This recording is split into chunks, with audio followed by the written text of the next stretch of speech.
So apparently IEMs, and that is in-ear monitors, are gaining popularity much faster than ever. Guys are buying them to the tune of thousands of dollars, and yeah, these are probably just glorified earphones, you know, the kind that came with your phone during those days. But definitely I won't be spending $1,000 to get into that rabbit hole. I decided to only dip one of my feet in the water by getting one of the cheapest, that is one of the IEMs from the budget category. And if you follow any of those audiophiles, and I don't think I'm one of them, you'll get recommendations right from this budget category. And by budget, I mean less than $50 to the thousands of dollars. So let's see what this in-ear monitor has to offer, especially compared to what I'm used to listening to. And that is my, right over there, the Bear Dynamic DT900 Pro X. Let's unbox this. Okay, good people, so these are the Tangzu Wan'er S.G single dynamic driver in-ear monitors. And you can see right here at the back of the box, we have some specifications indicated. The driver is a 10mm dynamic driver with a less than 0.5% distortion rate, a sensitivity of 107 decibels, and with an impedance of 20 ohm. We expect that this should be easy to drive using the phone, computer, whatever other devices we can use. And you can see that it uses a 2-pin 0.78 interface to connect, and a cable length of 1.2 meters is applied. And the specifications of the cable are also given right here. And finally, the frequency response range is given as 20 Hz to 20,000 kHz. So let's get right into the Tangzu Wan'er and see what we get in the box.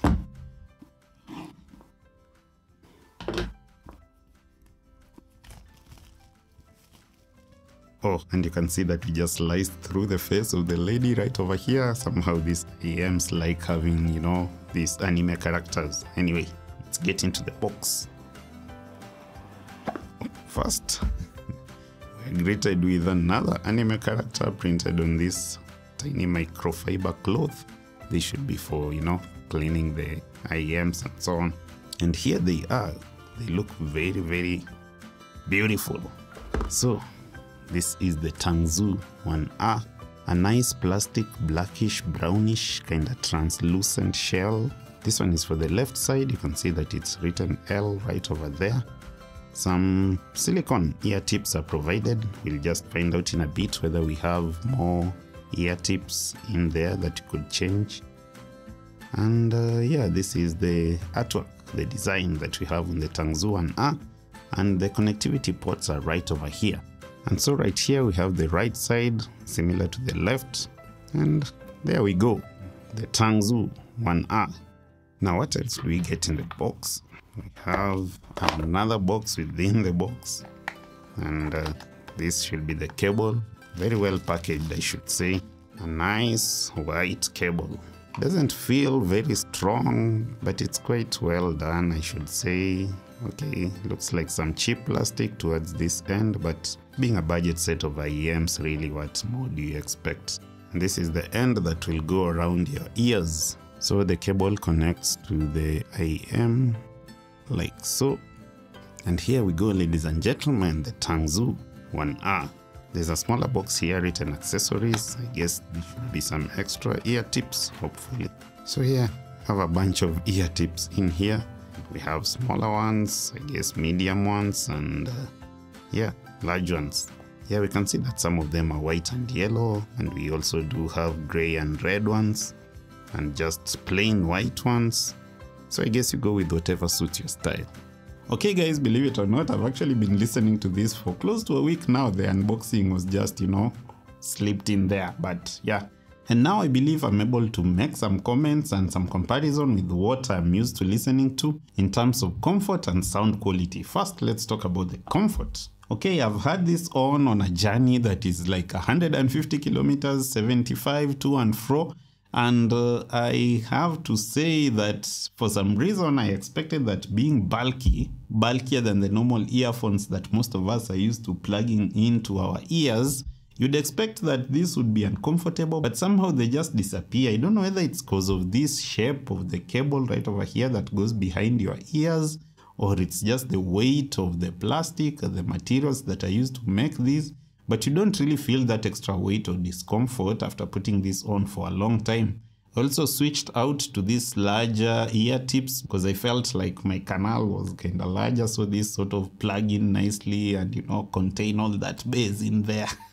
Anyway, in a nutshell, the shape of the shell kind of sits well within your internal aspect of your pinna, this inner part of the ear. And if you use the correct size of ear tips, you should be able to get good sound quality and a comfortable fit. So compared to bulkier headsets like my DT900s right behind there, if you're going like on a trip, this will actually be more comfortable. Plus the fact that they are more subtle, not unless you don't mind, you know, carrying around those huge cans. Now, sound quality. That's where it's at.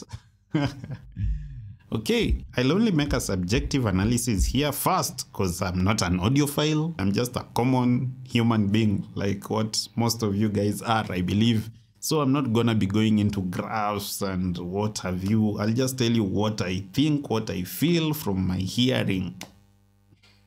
Secondly, I'm not in possession of any sophisticated tools to measure frequency responses and what have you. So yeah, I'm just gonna be telling you guys what I've found out compared to like my other headphones right over there. Now, interestingly, I have to tell you guys that I haven't actually found a big difference between the sound signature of this Tangzu Wan'er S.G and those biodynamics that actually meant for mastering, you know, editing music. That tells me that these Tangzu Wan'er S.G are not as over-exaggerated as what you'd expect from normal pedestrian earphones that are meant for, you know, enjoying music. This is actually probably quite well balanced because they actually don't have that massive exaggerated bass and exaggerated high end like you get in most earphones. The low end is actually quite smooth. You feel some bass. It's not that heavy, but it's actually there. The mids are quite clear to me. Compared to those, I can actually hear lyrics quite well. The only difference I've noted is in the detail. You only have to hear it to understand, like there are some nuances, some small things that you can actually hear using those biodynamics that you cannot hear with these. An example is if there is any background noise in a recording, like a hum in the background, maybe it's some light, AC, what have you, or something did pass or someone spoke somewhere in the background, you're more likely to hear that in the biodynamics, but not in these. If there's any like change in someone's tone, maybe because they spoke for long or their throat got dry or something, you're also most likely to pick that up on that biodynamic than in this. But for just casual listening, music and what have you, you just get dissolved in the moment and you just enjoy them. Definitely you'll note that these are much better than what came with your phone, for example. And in as far as the high end is concerned, I think the story is the same. It's just about the detail, but things are actually quite well controlled, well balanced over here. It's not too sharp, too sibilant like you get in some of those other cheapish headphones, earphones from the streets and what have you. So what is the issue with IEMs? Why would someone pay like 100,000 Kenyan shillings or $1,000 to buy some of these things? I think first it's the tuning. These things are mostly like carefully, deliberately, methodically tuned to produce a certain sound signature. Definitely the materials used, the drivers, the cable, even the fact that it's detachable, you can change out the cable and so on.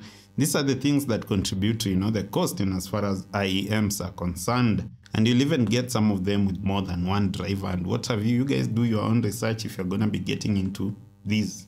So does it mean that it's just flowers all over and there's nothing wrong with these things? I don't think so. I already mentioned that I thought that the build quality, especially in as far as the cable is concerned, the plastics on the cable are not that satisfying. That's one. And I can only say that, you know, if you are into Bluetooth and you'd like some noise cancellation, these don't offer that. These are not meant for that. These basically go for sound quality over convenience, versatility, you know, that kind of stuff. That is my initial evaluation of my first IEMs. I hope that I'm not gonna be getting into the rabbit hole, but yeah, let's see how this go. Thanks guys for watching. If you found this interesting, liking the video will be interesting. And yeah, if you'd like to see such other content, consider subscribing. See you guys in the next one, and as always, no pressure.